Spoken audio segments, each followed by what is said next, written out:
Hello there, I'm Howard Martin, Executive Vice President with HeartMath Inc., and I'm here today with my good friends and my colleagues, Deborah Rosman, Joe Dispenza, and Roland McCready. And we've gathered today because we want to talk about this upcoming event that we're all part of. It's the HeartMath Institute's and Global Coherence Initiative's annual event. This is our 9th annual one, and we're doing it again this year virtually. The name of this event is The Rise of Collective Compassion.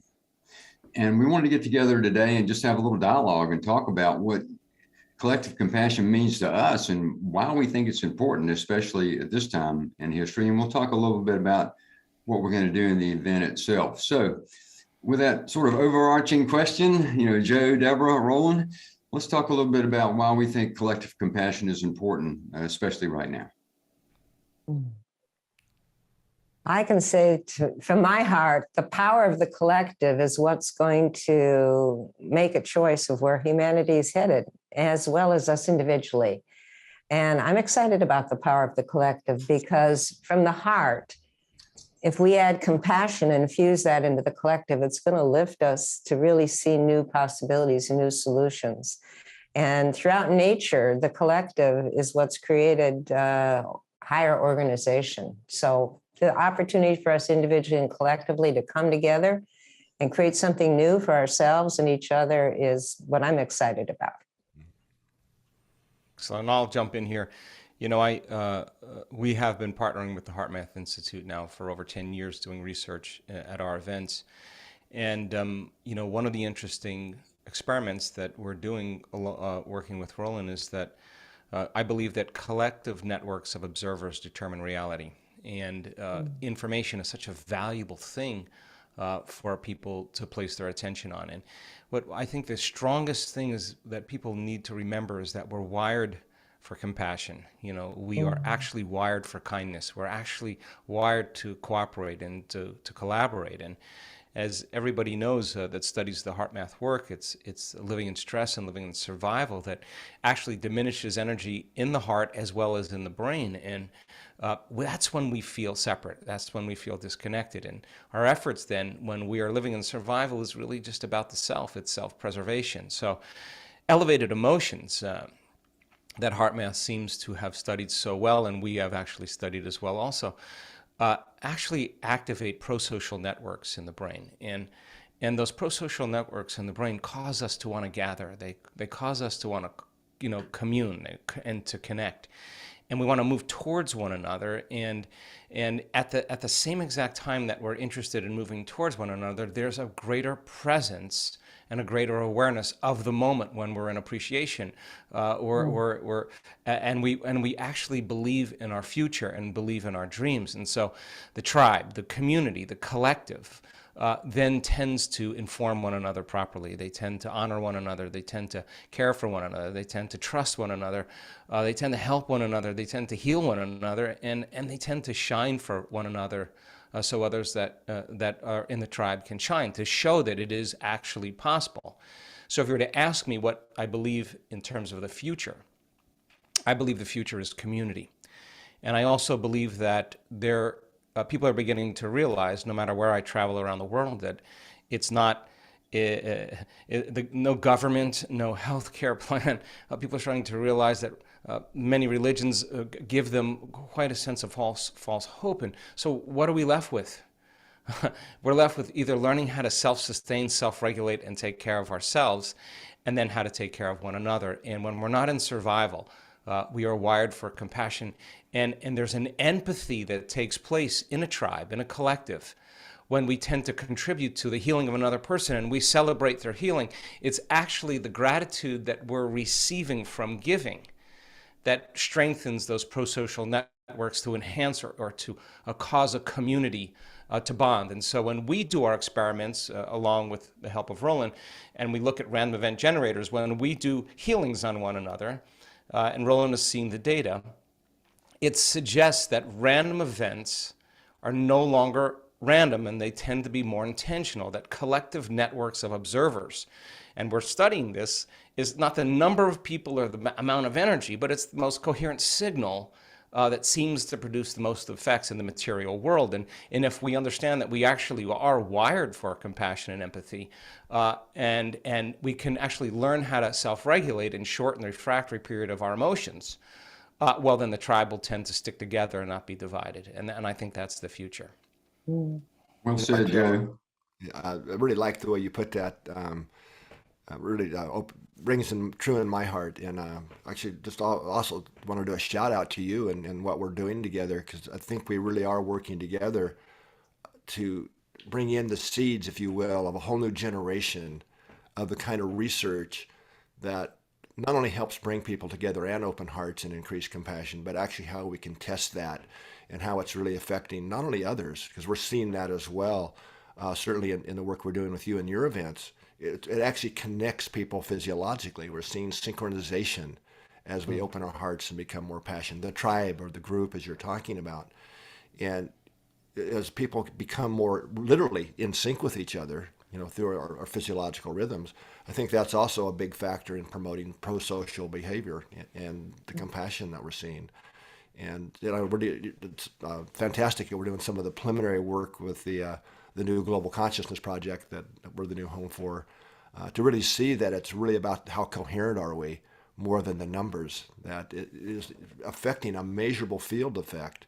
And some of the earlier work that we were also involved in actually really does suggest that there is a collective field that's produced when we come together in the heart.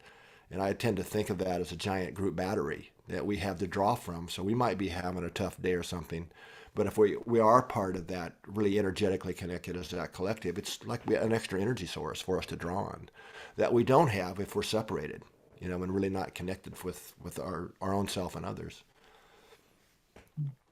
I think that's amazing. And let me just add this. Why I think collective compassion is especially important right now is that obviously we can see the world's challenges very clearly. And I think that there's a secret hidden in plain view of how we meet those challenges. And the simplest way I could state that would be that we need to learn to get along better. And that's going to take compassion. Compassion has to be extended. It has to go beyond the normal sort of thresholds of where we draw the line on compassion and move past some of our judgments and our biases and our differences and our separations, and really learn to respect and honor each other and learn to get along better. And as we do, I think the things that you, Joe, and Roland have mentioned in the science, they come to life. That's when they begin to manifest in very measurable ways that we can track and then build upon that to inspire others to, take their next steps in terms of manifesting more compassion in their lives and generating that to others. In the program, we're going to try to focus on practical applications of that, taking that down into the street. How do we do that? And we're going to introduce HeartMath techniques that we haven't put in publicly promoted programs before, new things that we're doing to really engender and facilitate this opening up of heart that's needed to have the compassion. And as we do that, I think we'll make a big contribution towards the benefit of the world and others. And that's what we're going to do in the event that's happening in March. What is March 18th through 20th? It's a weekend event. There'll be some other speakers as well as the four of us. Again, a lot of practical hands-on application, dialogue, being in a really cool, energetic field environment with others, literally from all around the world who are self-selecting to join us. And we're going to have some fun with this. And I'm just honored and feel privileged to be a part of it and to be with Deborah and Roland and Joe. And that's what's up. That's why we're together today to talk a little bit about that. And it's the first time all four of us have been together to talk about this. We've been planning the event, but it feels good. It feels good to be with all of you right now. Yeah, it'll be a lot of fun. One of the things that excites me most about this event is we're going to be sharing with you some of the new methods, tools, techniques, as Howard said, that we're using. What's happening in the world right now is that it's really easy to feel triggered, to have a reaction or stress, or one day you're up mood and next day you're down mood. And it's not just because of what you are feeling, it's the collective and the energetic environment of the world. And so practicing how to shift to compassion right in the moment when you're feeling reactive or judging, that's part of what this empowerment is. That's part of self-regulation, but the opportunity of these times to come together, because this energetic field can lift our vibration and help us use these simple tools we'll be sharing with you, what you can do morning, noon, and night to be able to ride through these waves of these changing times with more ease and flow and grace. So I'm excited to share what's working for us with all of you. Cool. I'd love to show some of our latest research that shows this beautiful, beautiful love affair between the heart and the brain that we've discovered.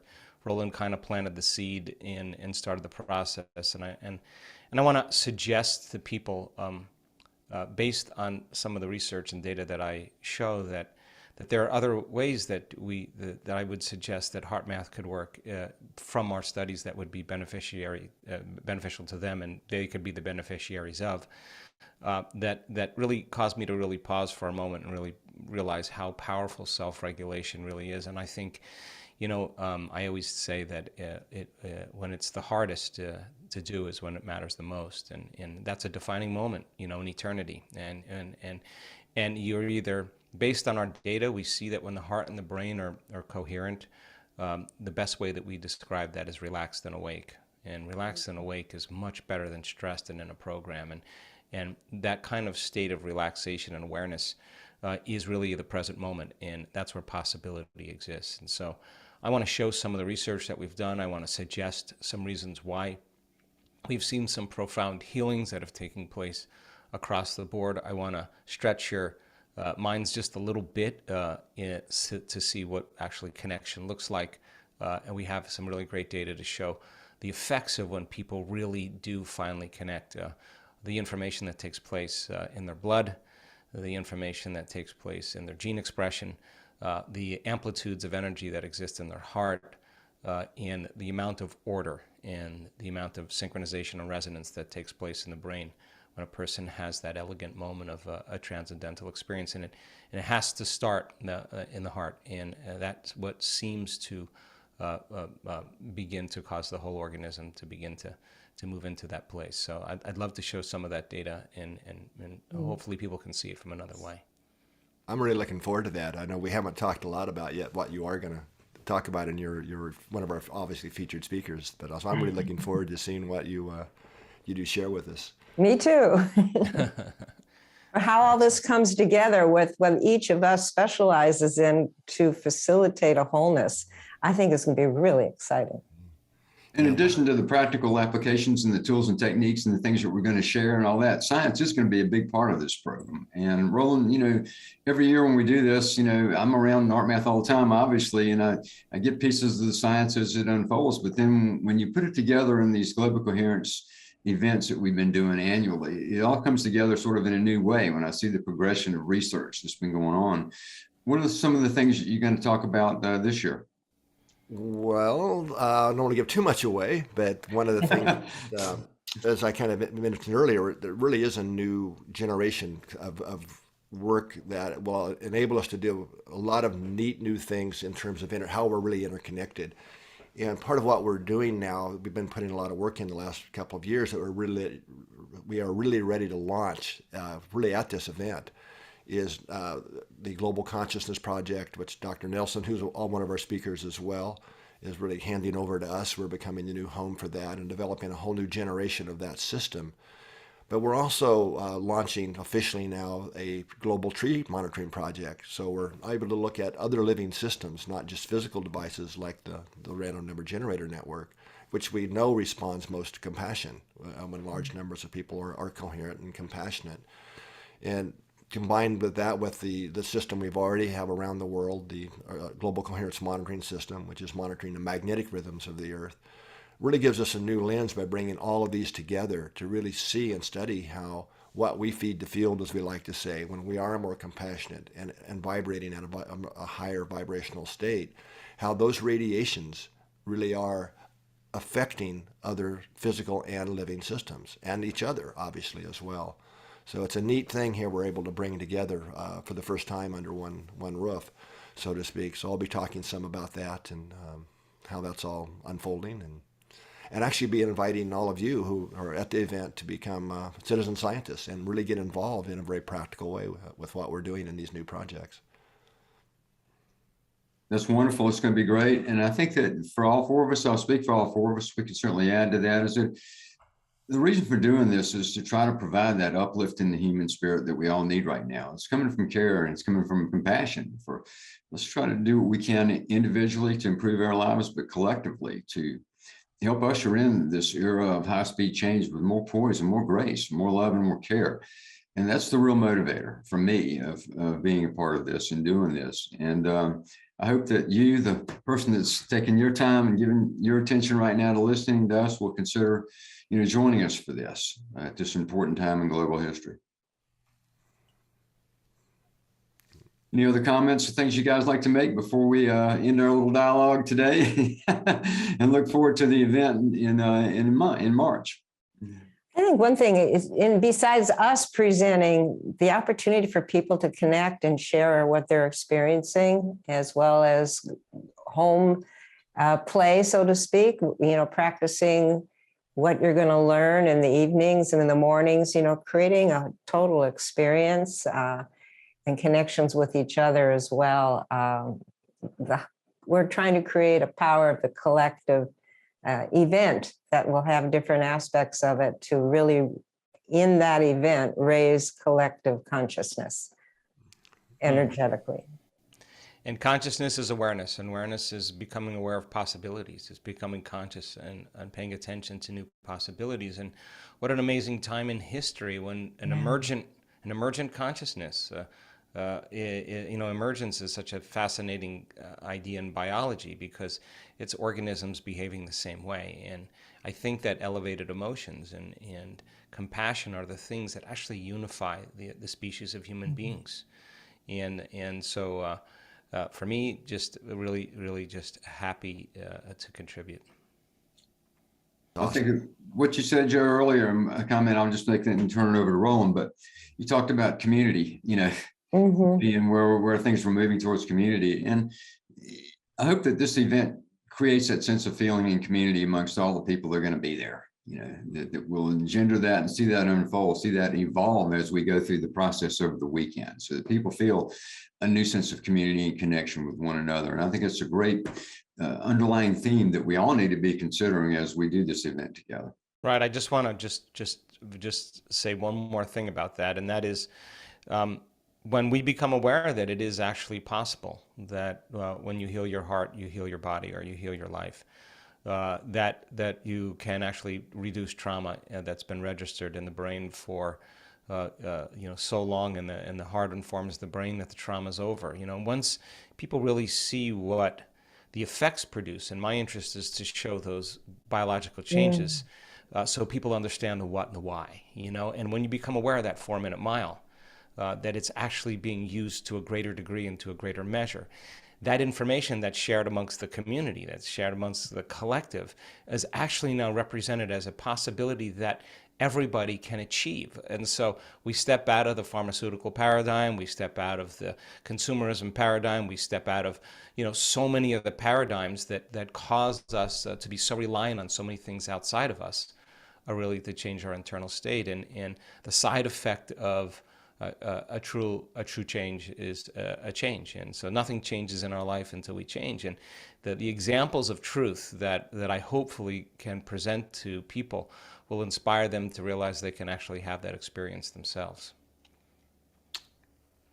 Yeah, awesome. I don't have a lot to add, actually. Okay.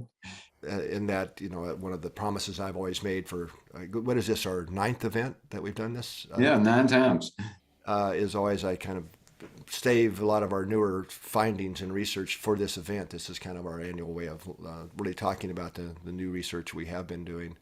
And the reason we do all the research we do on interconnectivity really is to inspire people to take more, to change their beliefs, if you will, to refer back to what Dr. Joe's talking about. And that is so important, so that we really can really evolve our own awareness to a new level in our consciousness, so that we're starting to feed the field with higher vibrations, and that really helps lift humanity. And that's really what this is all about, us coming together to put a stronger signal into the global field environment and really uplift planetary consciousness. So I really look forward to all of you, hopefully all of you joining us that are watching this, and I think it'll be a great event. Any closing comments, Deb, before we call it one? Look forward to seeing everyone there and co-creating a new shift together, because that's what it's going to take, all of us together, and everybody's individual contribution is as important as anybody else's, and collectively, if we're conscious and aware, we can make a huge difference. So looking forward to it. All right, let's call it one. I've sure enjoyed being with all of you today. I want to thank whoever's been looking and listening to us in our dialogue. I want to thank you for that. And I hope that you'll just check things out on the heartmath.org website, find out more about the event itself, see if it feels right to you. And in the meantime, I'd like you to please be well, and please take care of yourself, and especially take care of each other. Bye for now. Take care, everyone.